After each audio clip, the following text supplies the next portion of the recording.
This is a story of early America, during the century of conflict between the British and their American colonies against the French and Indians, when men and women unknown to history became giants in daring and endurance in their fight for a new country.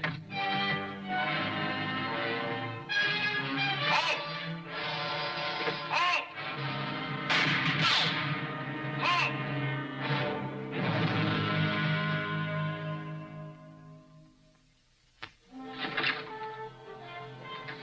Morning, Major. Catch hold, huh? All right, Hunk, what's your problem? One of our friends has got himself into a peck of trouble, Major. Go on. Private Jason. Tom's a mite wild, but he's a good boy. He's one of the best. Yeah, I like him myself. What's he done? Deserted the fort. Happened night before last. Well, why didn't you send a search party out immediately?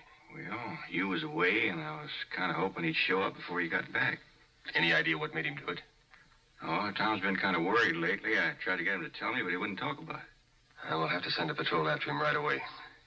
He's from Pennacook Settlement, isn't he? That's right. Major, couldn't we just go ourselves? I ain't forgetting he saved my scalp in the attack on St. Francis. He must have had a powerful, strong reason for doing what he did.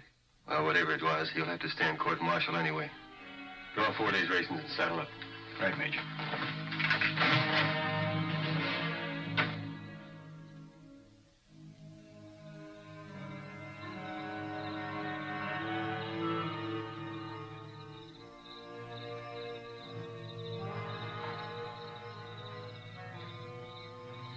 Betty?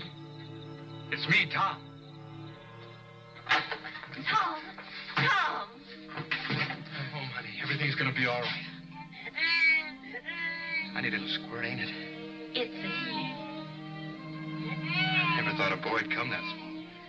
Could I hold him, honey? Not till you washed and gotten rid of them whiskers. You gotta be awful clean around a baby. I'll put him in his crib.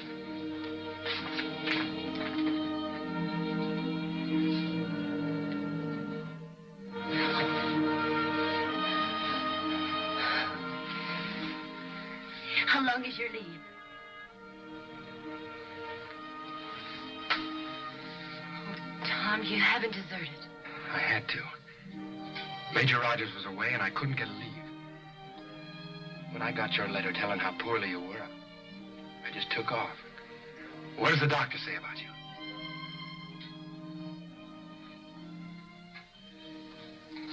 Tom, there wasn't enough money for a doctor. I had to quit working for Miss Hooper about a month ago, and on account of I felt so bad. But who helped you with the baby? You mean you had it all alone? Honey, why didn't you get word to my father? I did. I sent word by Steve Warner. But your father isn't a forgiving man. I could kill him for this. Tom, don't say that. He can't help it. His kind don't stand for a son marrying a bondservant. The least he can do is lend me enough money to get someone to help you here. When my enlistment runs out, I'll pay him back. Tom, don't go there. It'll be worse than last time. I've got to. He's my father. He's the only one I can turn to.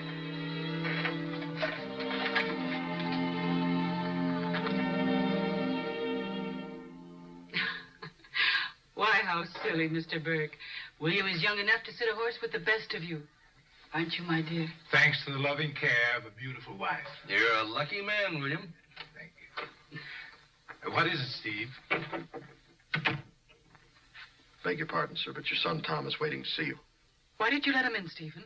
It was not my place to stop him, ma'am. I gathered the matter was urgent. Lila, please take Mr. Burke to the living room. William, it's getting late, and I have an early day tomorrow. If you'll excuse me, I'll be going. I understand, Charles. I know you'll forgive me if I don't see you to the door. Of course. Wait outside, Stephen. Yes, ma'am. There's no need for that, Lila. I can handle Tom.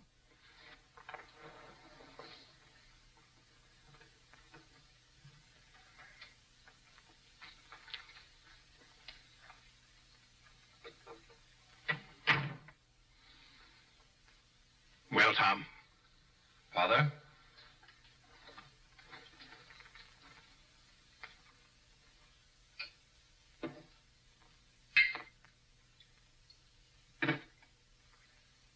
thought you'd like to drink to my son's health, Father. I'm sorry, but I can't drink to that.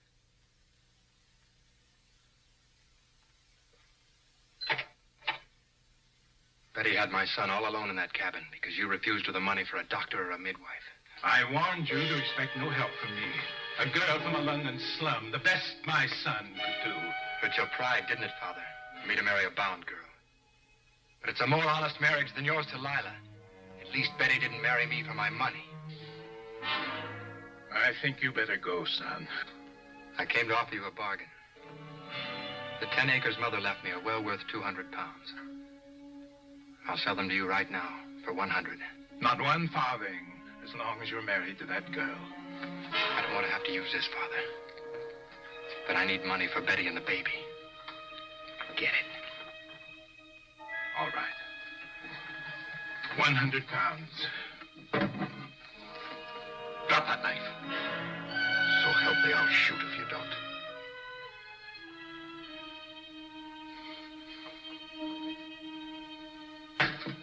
Now get out.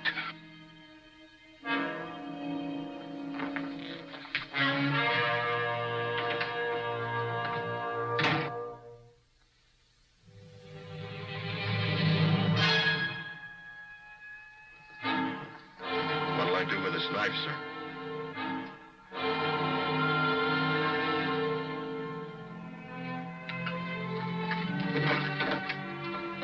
That'll keep us warm tonight, honey. Tomorrow I'll try to bring us down a deal. There's some meal left. It's on the table. You better eat something.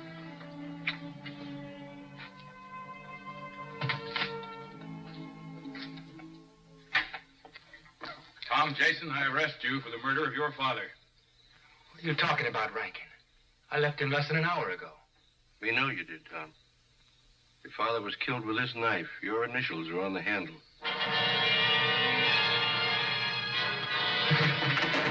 Tom! Come back here, Tom!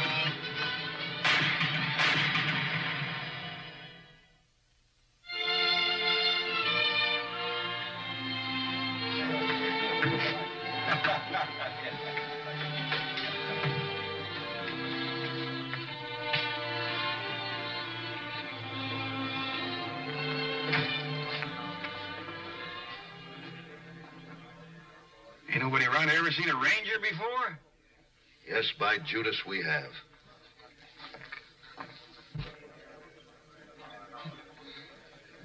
Can you tell me where I can find the bailiff of Pennacook?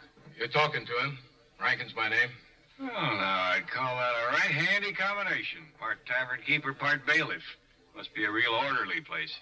It is that. What's your business, Ranger? I'm Major Rogers from Fort Crown Point. Sergeant Mariner and I are looking for one of my men. Private Tom Jason. I'd like to find him myself. Got men out now searching the countryside. There's a rope waiting for that lad. Murdered his own father. William Jason, a fine man, Major. Everybody liked him.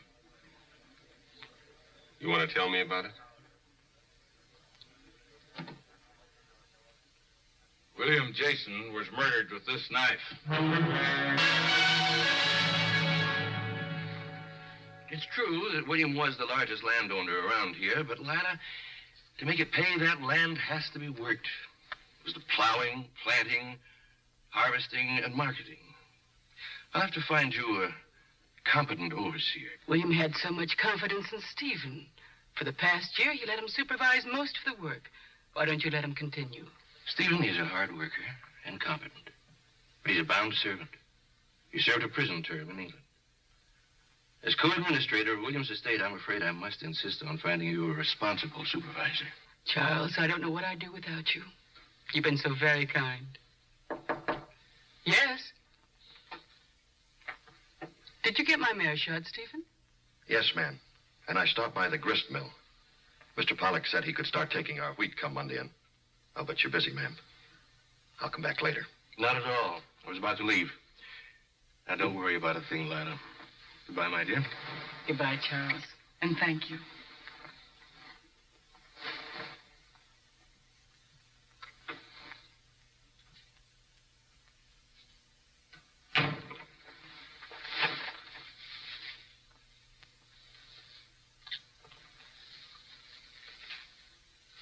did Burke want? He thinks I need a reliable overseer. What's wrong with me? I can handle this farm, and you know it. Mr. Burke doesn't feel that a bond servant can be trusted. Darling, he is co-administrator to William's estate. Why don't you give me my freedom, then hire me as overseer? No, you're much too handsome. If you had your freedom, I might lose you. Not a chance. Well, I'm not about to take it. No, darling, I think I'll leave things just the way they are.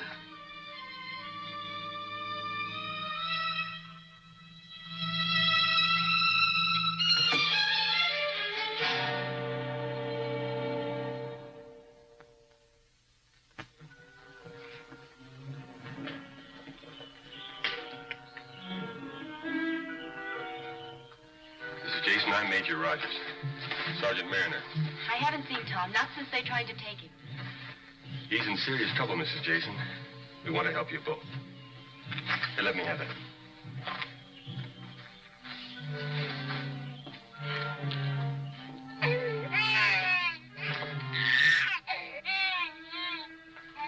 Betty, I talked with Bailiff Rankin. The evidence against your husband is pretty conclusive. Tom didn't do it, Major. He's not the kind to do murder. What happened the night Tom came home? When he found me and the baby with no money and hardly any food, he got very angry. He said he was going to see his father and get some money for us before he went back to Crown Point. Tom wasn't meaning to desert. My letter was the cause of it. Did he tell you what happened between him and his father? He just said that his father wouldn't give him the money. Well, Mrs. Jason told Bailiff Rankin that Tom took 400 pounds from his father's cash box. Well, she's lying. If Tom had gotten any money, he would have told me first thing. Crazy as he was for wanting to take care of us. Tom sent me every cent of his ranger's pay since he was drafted. As you can see, it was hardly enough. Well, Sergeant Mariner and I'll be staying at the tavern. We brought quite a bit of food with us, and I'd hate to have it spoil. Perhaps you can use it. You do believe I'm telling the truth, don't you, Major? As far as you know it, Betty. But I can't do anything until I've had a talk with Tom. Do you know where he is? If I did, I'd tell you. Flour, venison, side of bacon, ma'am. If you should see Tom, tell him we'll stop by tomorrow afternoon. I will, Major. And thank you for everything.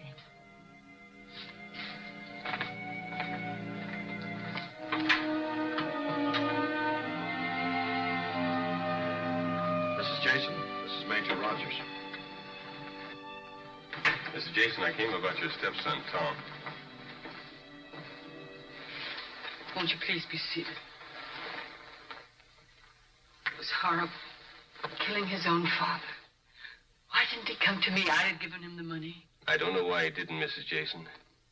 But I do know that murder takes precedence over desertion. And if I find him, I'll have to turn him over to the local authorities. But Tom Jason is one of my rangers. I'd have to be convinced of his guilt first. Well, haven't you talked to Bailiff Rankin? Yes. He gave me all the facts he had. You're Steve Warner, aren't you? That's right, Major. Rankin says you're the principal witness. I knew of the bitterness between my husband and his son. I asked Stephen to wait outside the door while they talked. Mrs. Jason was afraid there'd be a fight. They both had tempers, Major. Well, tell me what happened. It wasn't my place to burst in on them without cause, so I just stood outside and listened. And you heard what? Nothing much at first. They kept their voices down. But after a while, I heard Tom Jason say, "But I need money for my wife and baby." Then Mr. Jason said, "Not one farthing." Go on, Stephen. Tell Major Rogers the rest. I heard them arguing some more, but I couldn't make out what they were saying. Then all of a sudden it got quiet. Then I heard the sound of a window being raised, like someone was trying to open it in a hurry. I broke in then. I saw Tom Jason climbing out the window and Mr. Jason on the floor with a knife in the side of his neck. The cash box was open on the desk. It was empty. Mrs. Jason says there was 400 pounds in it. Well, where'd you find Mr. Jason's body? Right here by the window. Exactly where was Mr. Jason struck with a knife? Well, then, presumably while Mr. Jason was walking away, Tom Jason came up from behind him, stabbed him, and then took the money. Only way it could have happened. Well, I won't intrude any longer, Mrs. Jason. Thank you.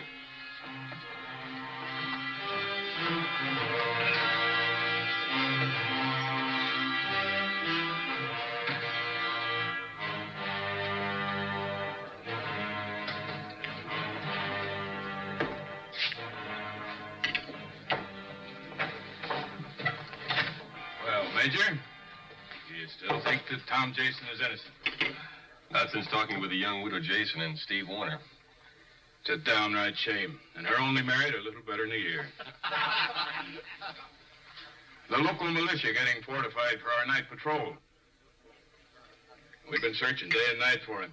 Don't give him any chance to rest. I figure we'll catch him just that much quicker. And as long as his wife and baby are here, Tom Jason won't be too far away. How about coming with us tonight? Oh, we made a fast trip from Crown Point. We'll get some sleep tonight. Ride tomorrow. Thanks just the same, Rankin. And, good hunting. Looks like Tom got both feet caught in a bear trap, huh, Major? It looks that way. Major, did you mean what you said about getting a good night's sleep tonight? Don't believe everything I say, Hunk. Finish your ale.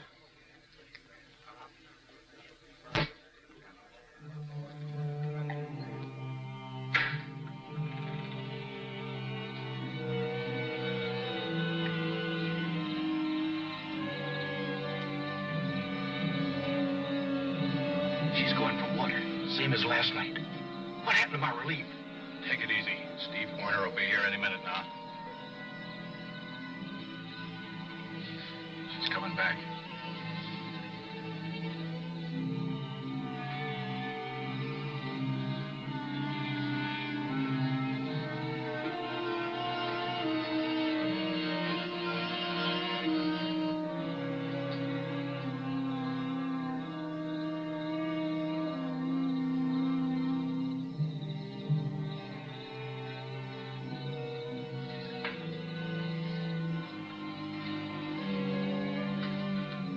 Check both sides now. Reckon he'll show. She's hoping.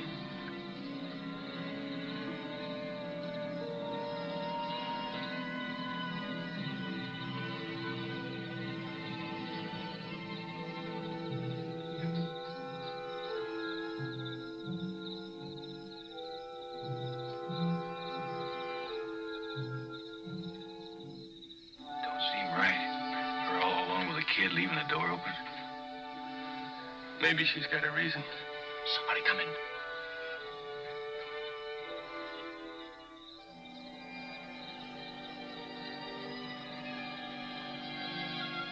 That's him, all right. I want him alive for hanging.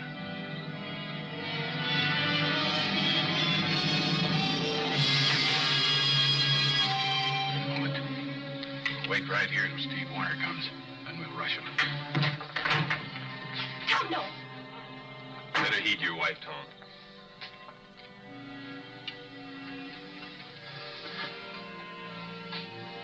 You can eat while we talk.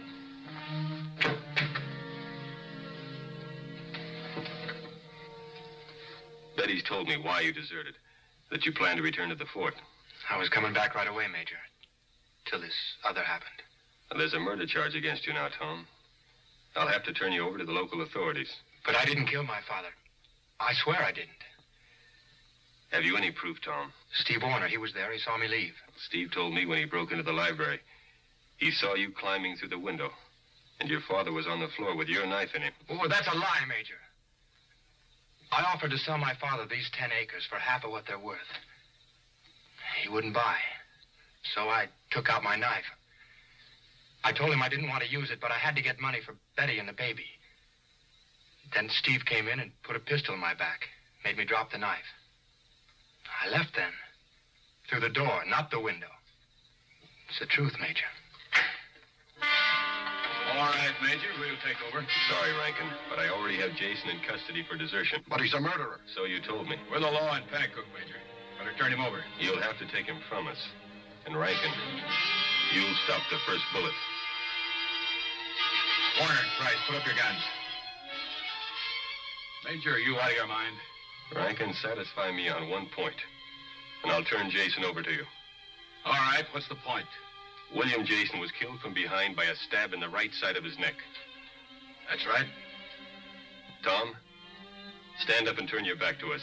Do as he says, Tom. Steve, show me how you think Tom stabbed his father. I already showed you that back at the Jason farm, Major. Well, show me again.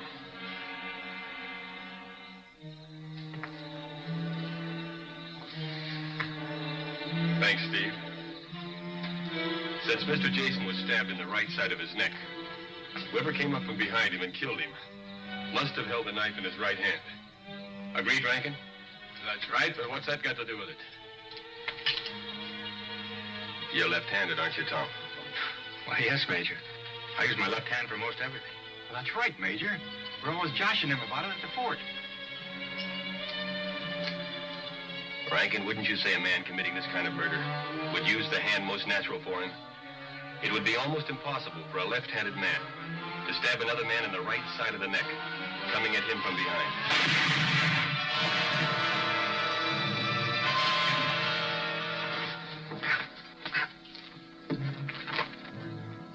There ought to be about 400 pounds in there, stolen from William Jason's cash box.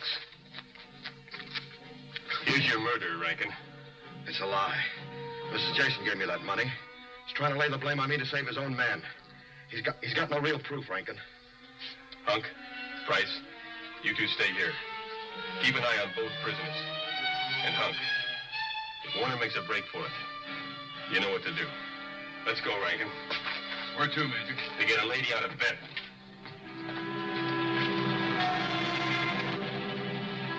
Mr. Rankin, why are you here? Mrs. Jason, I am sorry for this intrusion, but Major Rogers has a question to ask of you. Did you give Steve Warner 400 pounds, Mrs. Jason? I don't see where it's any business of yours, Major. But I did. Are you sure you didn't just let him keep it? I'm afraid I don't understand. This is the money we found on him. There are blood stains on it, Mrs. Jason. Blood stains that came from his hands. Your husband's blood. I didn't know Stephen was going to kill him. I didn't. I don't think you did. You had what you wanted. Jason's money and Steve, who couldn't leave if he wanted to. But Steve thought if Jason was dead, you'd give him his freedom and marry him. Well, Steve will hang for it. And Tom and Betty will inherit this farm. What have you got now, Mrs. Jason?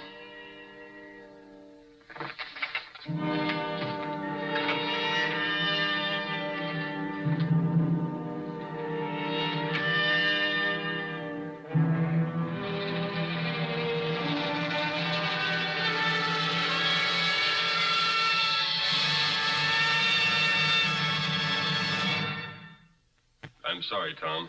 You'll have to return to Crown Point with us to stand court-martial. I know, sir. I'll change the charge from desertion to absent without leave. But it means 20 lashes. Yes, sir.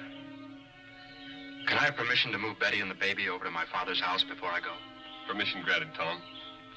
We'll be waiting for you at the Mohawk Tavern. I'll be there.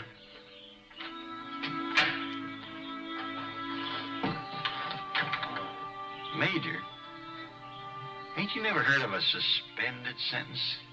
Oh, Hunk. Didn't I tell you not to believe everything I say?